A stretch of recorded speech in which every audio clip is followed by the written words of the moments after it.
দই পটলের রেসিপি তো অনেকেই অনেকভাবে খেয়েছেন। তো আজকে যে আমি রেসিপিটা দেখাবো এটা কিন্তু একদম অন্য ধরনের আর ইউনিকভাবে দই পটলের রেসিপি। তো আজকের রেসিপি হলো আমার আলু দই দিয়ে আলু পটলের দম। তাহলে চলুন শুরু করছি আজকের রেসিপি, দই দিয়ে আলু পটলের দম। তো পুরো ভিডিওটা কিন্তু দেখতে হবে, আর এই রেসিপিটা খেতে কিন্তু অসাধারণ হয়। একবার অবশ্যই সকলে ট্রাই করবেন। তাহলে চলুন শুরু করা যাক আজকের রেসিপি। আজকে তৈরি করব পটলের নিরামিষ একটা দুর্দান্ত স্বাদের রেসিপি। আজকের রেসিপি হলো আলু পটলের দই আলু পটলের দম। তো পটলগুলোকে আমি এরকম আধা চোকলা ছাড়িয়ে কেটে নিয়েছি, আর একটু একটু করে চোকলা রেখেছি। পুরো চোকলা ছাড়িয়ে দিলে কিন্তু ভালো লাগবে না, আর পটলগুলো খুব পরিমাণে গলে যায়। তো সেই কারণে এইভাবে কেটে নিতে হবে। কেটে আমি খুব ভালো করে ধুয়ে নিয়েছি, আর আলুও আমি আগে থাকতে চোকলা ছাড়িয়ে রেখে দিয়েছি জলে চুবিয়ে। এবারে এগুলোকে সাইজ করে একটু কেটে নেব। তো পটলগুলো যেহেতু একটু বড় বড় সাইজেরই নিয়েছি, পটলগুলোকে আমি একটা পটলকে 3 ভাগ করে নেব।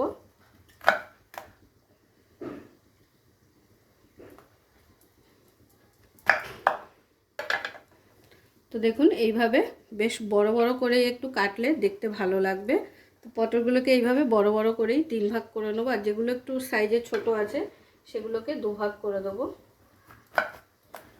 তো দেখুন পটল কেটে নেওয়া হয়ে গেল। এইভাবে বড় বড় করেই কিন্তু পটলগুলোকে কেটে নিয়েছি। এরপরে কেটে নেব আলুটাকে।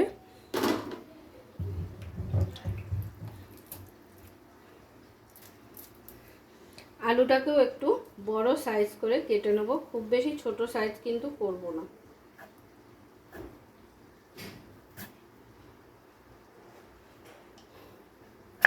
দেখুন আলুও কিন্তু আমার কেটে নেওয়া হয়ে গেছে, আর আলুগুলোকেও কিন্তু বেশ বড় বড় সাইজ করেই কেটে নিয়েছি। তাহলে চলুন শুরু করব আজকের রেসিপি দই আলু পটলের দম। প্রথমে আমাদের একটি মশলা রেডি করে নিতে হবে, তো সেটা রেডি করে নিই। তো চলুন এবারে মশলাটা যে রেডি করব বলেছিলাম সেটা রেডি করে নিই। তো এখানে একটা বাটি নিয়ে নিয়েছি। এবারে বাটির মধ্যে দিয়ে দেবো প্রথমে জিরে গুঁড়ো। জিরে গুঁড়ো কিন্তু আলু পটলের পরিমাণ বুঝে নিয়ে নিতে হবে। আমি এখানে 4 টিস্পুন জিরে গুঁড়ো দিয়ে দিলাম। দিয়ে দিচ্ছি কাশ্মীরি লঙ্কা গুঁড়ো।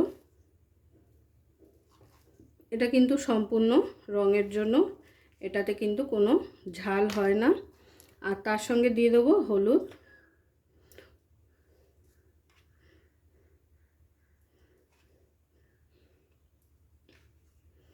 তো এটার একটা পেস্ট বানিয়ে আমাদের রেখে দিতে হবে। এতে করে কি হবে, খুব সুন্দরভাবে মশলাটা কিন্তু জলে ভিজে ফুলে যাবে। তো মশলাটা রেডি হয়ে গেল, জলে ভিজিয়ে রেখে দিলাম। এরপরে আরও একটি মশলা রেডি করতে হবে। এরপরে একটা মিক্সির জার নিয়ে তার মধ্যে দিয়ে দেবো টক দই। আলু পটলের পরিমাণ বুঝে আপনারা যে উপকরণগুলো নিয়ে নেবেন। আমার এখানে প্রায় 600 গ্রামের ওপরে 750 গ্রাম হবে পটল আছে, আর আমি বড় বড় সাইজের এই 4টে আলু নিয়েছি। তো সেই বুঝেই আমি কিন্তু উপকরণগুলো দিয়ে দিচ্ছি, আর সঙ্গে দিয়ে দিচ্ছি কটা ভাঙা কাজু। কাজুটাকে আমি আগে থাকতে জলে ভিজিয়ে রেখে দিয়েছিলাম। তো এটারও একটা মিহি পেস্ট আমাদের রেডি করে নিতে হবে। তাহলে আমাদের সমস্ত মশলা রেডি হয়ে গেল। এবারে চলে যাব রেসিপিতে। তাহলে চলুন শুরু করছি। তো প্রথমেই আমাদের যেটা করতে হবে সেটা হলো আলু আর পটলগুলোকে খুব ভালো করে ভেজে তুলে নিতে হবে। তো প্রথমে আমি কড়াই বসিয়ে কড়াইতে দিয়ে দিলাম সর্ষের তেল আলু পটলগুলোকে ভেজে নেওয়ার জন্য। তো তেলটা গরম হয়ে গেছে। প্রথমে আলুগুলোকে ভেজে তুলে নেব।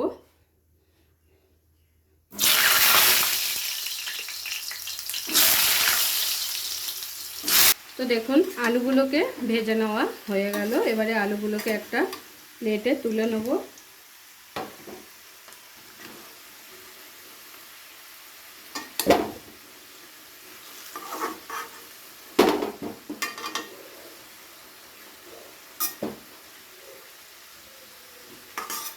আলুগুলোকে নুন দিয়ে ভাজার কারণে কিন্তু আলুগুলো প্রায় 60% সেদ্ধ হয়ে এসেছে।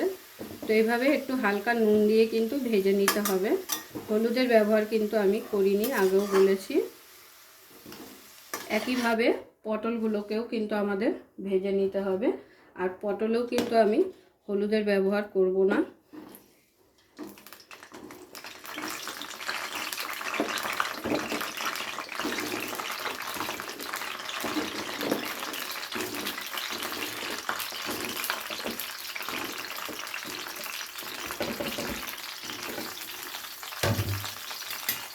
পটলটাও ঠিক একইভাবে সামান্য একটু নুন দিয়ে ভেজে নেব। হলুদ দেব না, কারণ হলুদ দিলে কিন্তু পটল কালো কালো হয়ে যায়, তখন দেখতে ভালো লাগে না। তো সেই কারণে শুধু নুন দিয়ে ভেজে নিচ্ছি। আর নুনটা দেওয়ার কারণ হলো পটলটা যাতে একটু সেদ্ধ হয়ে যায় ভাজতে ভাজতে।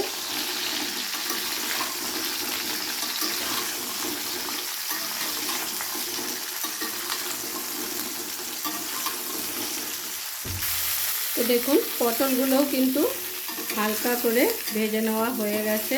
এবারে পটলগুলোকেও আরও একটা পাত্রে তুলে নেব। যেহেতু হলুদ ছাড়া ভেজেছি, তো সেই জন্য কালারটা কত সুন্দর এসেছে। আর হলুদ দিয়ে ভাজলে কিন্তু একটু কালো কালো হয়ে যায়।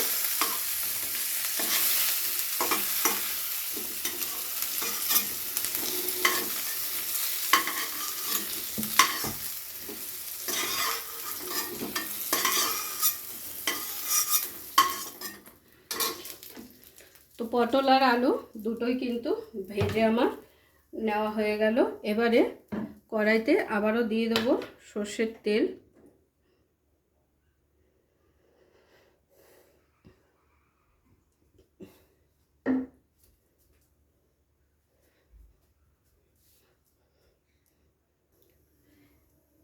তেলটা দেওয়ার পরে কিছুক্ষণ অপেক্ষা করতে হবে গরম হওয়া পর্যন্ত। তো তেলটা গরম হয়ে উঠেছে। এবারে তেলের মধ্যে ফোড়নের জন্য দিয়ে দিচ্ছি গোটা জিরে, তার সঙ্গে দিয়ে দিচ্ছি সামান্য একটু হিং, আর দিয়ে দেবো 1 চামচ আদা বাটা। আদা বাটাটা দিয়ে তেলের মধ্যে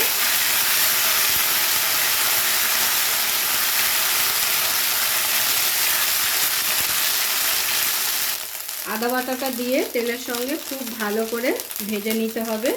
ভেজে নেওয়ার পরে গ্যাসের ফ্লেমটাকে একটু লোতে করে দিয়ে দিতে হবে সেই মিশিয়ে রাখা মশলাটা, যেটা আমরা জল দিয়ে গুলে রেডি করে রেখেছিলাম। তো সেই মশলাটা দিয়ে খুব ভালো করে কষাতে হবে তেলের মধ্যে।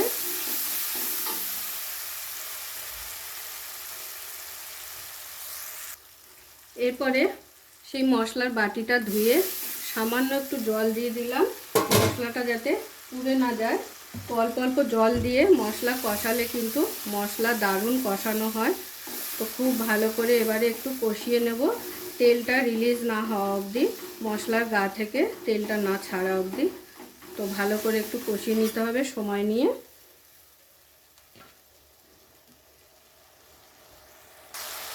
তো দেখুন 2 থেকে 3 মিনিট একটু ভালো করে মশলাটাকে কষিয়ে নিয়েছি, আর মশলার গা থেকে কিন্তু তেল আলাদা হওয়া শুরু হয়ে গেছে। ঠিক এই সময় দিয়ে দিতে হবে ভেজে রাখা আলু আর পটলগুলো। দিয়ে দিচ্ছি আলু,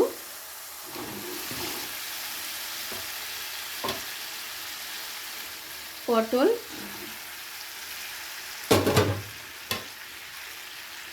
এবারে এই মশলার সাথে আলু আর পটলটাকে খুব ভালো করে একটু কষিয়ে নেব।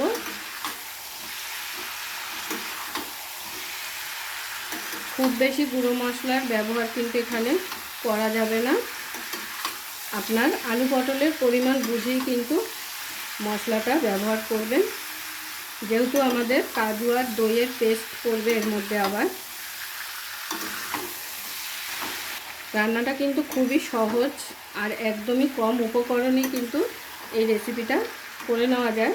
আর নিরামিষের দিনে কিন্তু অনেকেই ভাবেন যে কী রেসিপি করব, আজকে কি রান্না করব। তো ঝটপট বানিয়ে ফেলুন এরকম আলু পটলের দম।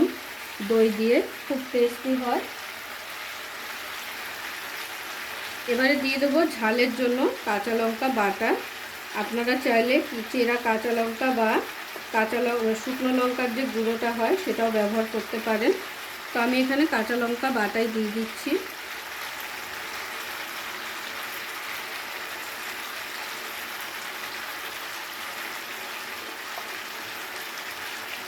ঝালটা আপনারা নিজেদের পরিমাণ বুঝে নিয়ে নেবেন।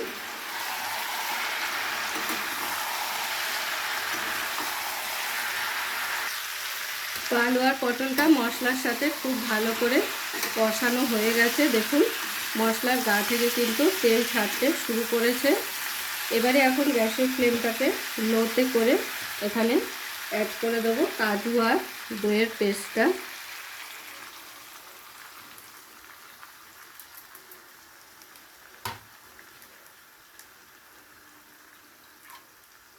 আর তার সঙ্গে বাটিটা ধুয়ে সামান্য জলও দিয়ে দিচ্ছি।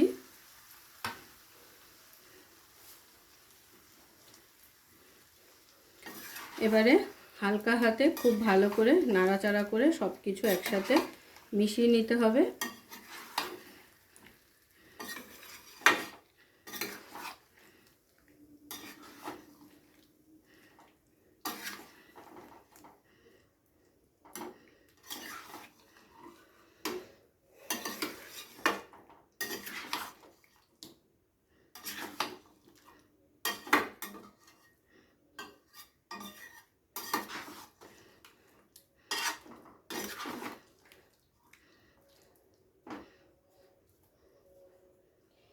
এরপর গ্যাসের ফ্লেমটাকে লোতে রেখে ঢাকনা চাপা দিয়ে কিন্তু একটু কিছুক্ষণ রান্নাটা করে নেব।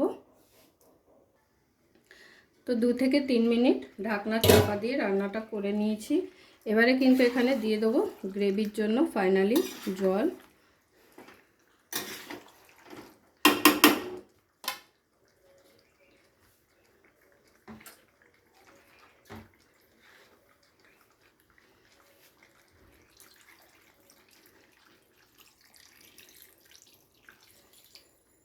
খুব বেশি কিন্তু জল দেব না, এটা একটু গামাখাই হবে।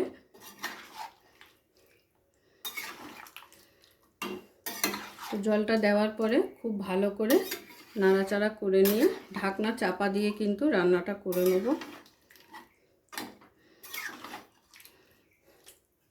তো প্রায় ঢাকনা চাপা দিয়ে আমি 5 মিনিটের মতো রান্নাটা করে নিয়েছি। এবারে ঢাকনা খুলে দিয়েছি। ঢাকনা খুলে একবার চেক করে দেখে নেব সমস্ত কিছু সব ঠিকঠাক আছে কি না। তো আলু কিন্তু পটল আলু সমস্ত কিছু খুব ভালোভাবে সেদ্ধ হয়ে গেছে। আর দেখুন হালকা এরকম মাখাই কিন্তু থাকবে ঝোলটা, গামাখা গ্রেভি টাইপের। তো খুব বেশি পাতলা হয়ে গেলে কিন্তু একদমই ভালো লাগবে না। আমি একবার ঝোলের থিকনেসটা দেখিয়ে দিই আপনাদের। তো পটল তো সেদ্ধ হয়েই গেছে, আলুও খুব ভালো করে সেদ্ধ হয়ে গেছে। এবারে আমি নামানোর আগে দিয়ে দেব ঘি। যে কোনো নিরামিষ রান্নায় ঘি দিলে একটু তার স্বাদ কিন্তু দ্বিগুণ হয়ে যায়।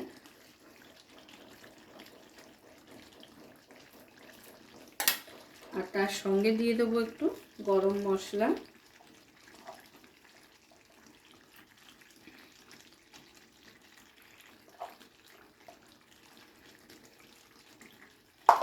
নিরামিষ রান্নাতে যখন এই দুটো পড়বে তখন কিন্তু তার স্বাদটা অসাধারণ হয়ে যায়। আর তারই সাথে দিয়ে দিচ্ছি একটু মিষ্টি। যেহেতু টক দই দিয়েছিলাম তো মিষ্টিটা দিলে কিন্তু সেই টকটা ব্যালেন্স হয়ে যায়। আর যে কোনো নিরামিষ তরকারিতে একটু মিষ্টি না দিলে কিন্তু তার স্বাদ কিন্তু একদম ভালো আসে না। এবারে সমস্ত কিছুকে একসাথে খুব ভালো করে নাড়াচাড়া করে কিন্তু আমি 2 মিনিটের জন্য স্ট্যান্ডিং টাইমে রেখে গরম গরম সার্ভ করে দেখিয়ে দেবো আপনাদের। তো আজকের আমার এই দই আলু পটলের দম কেমন লাগলো অবশ্যই কমেন্ট করে জানাবেন। যদি ভালো লেগে থাকে তাহলে একটা লাইক কমেন্ট শেয়ার করতে কিন্তু ভুলবেন না। আর যদি এখনও পর্যন্ত আমার চ্যানেল সাবস্ক্রাইব না করা থাকে তাহলে অবশ্যই চ্যানেলটি সাবস্ক্রাইব করে নেবেন। তো ভালো করে নাড়াচাড়া করে মিশিয়ে দিলাম, দিয়ে এবারে আমি 2 মিনিটের জন্য স্ট্যান্ডিং টাইমে রেখে দিচ্ছি ঢাকনা চাপা দিয়ে, গ্যাসটাকে অফ করে। পুরো ভিডিওটা দেখার জন্য সকলকে অসংখ্য ধন্যবাদ। এরকম আরও নিত্য নতুন ভিডিও দেখার জন্য চ্যানেলটি অবশ্যই সাবস্ক্রাইব করে নেবেন আর পাশে থাকা বেল আইকনটি প্রেস করে নেবেন নতুন রেসিপির আপডেট পাওয়ার জন্য। তো সবাই ভালো থাকবেন, সুস্থ থাকবেন। আবারও দেখা হচ্ছে আপনাদের সাথে নতুন একটি রেসিপি নিয়ে।